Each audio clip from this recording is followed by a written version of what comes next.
अजी तो क्या हाल है। नमस्ते, प्रणाम, सलाम। फाइनली आज 9 बजे लोई के टोई पब्लिक कर दिया गया गाना। गाना शुरू में इंक्रीज व्यू नहीं हो रहा था। जहां पर 25,000 लाइक दिखा रहा था वहां पे 9,000 व्यूज दिखा रहा था। अपडेट नहीं हुआ व्यूज, और खैर अभी भी अपडेट नहीं हुआ है। अभी मैं वीडियो बना रहा हूँ, 11 घंटे शो कर रहा है और 1 मिलियन भी व्यूज शो नहीं हो रहा है। वैसे रियल टाइम में ये 8 घंटे में ही 1 मिलियन प्लस व्यूज हो गया था। जब आपको 4 घंटे शो कर रहा था तभी वो 7 घंटे व्यूज था।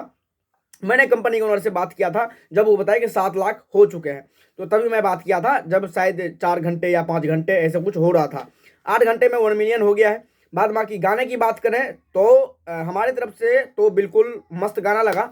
हमारी तरफ से कमियां बस एक लगी, जो फीमेल सिंगर जो गाई पुनीता प्रिया, उसके जगह अगर शिल्पी राज को गवाए होते इस गाने में, वाह, फिर गाने में बिल्कुल 4 चांद लगा था मेरे हिसाब से। बस मेरे हिसाब से कमियां जो रही यही रहा। दूसरा, बाद बाकी सबकी अपनी अपनी चॉइस है। कोई बोल रहा है स्कूटर से एंट्री करवा दिया, कोई कह रहा है क्या करवा दिया।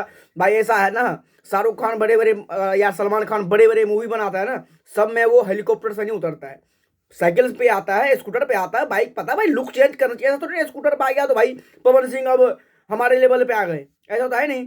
कलाकार है भाई, अलग अलग अंदाज में अलग अलग एंट्री होना चाहिए। खैर ये सब बिल्कुल बकवास है, ये सब में कोई कमियां नहीं है। कमियां ओनली वन मुझे जो लगा, ये लगा कि वहां पे शिल्पी राज से अगर ये गाना गवाए होते, शिल्पी राज की आवाज में अगर ये गाना होता तो बिल्कुल सोना में सुहागा जिसको बोलते हैं वो गाना हो जाता मेरे हिसाब से। बाद बाकी कोई भी कमी नहीं है।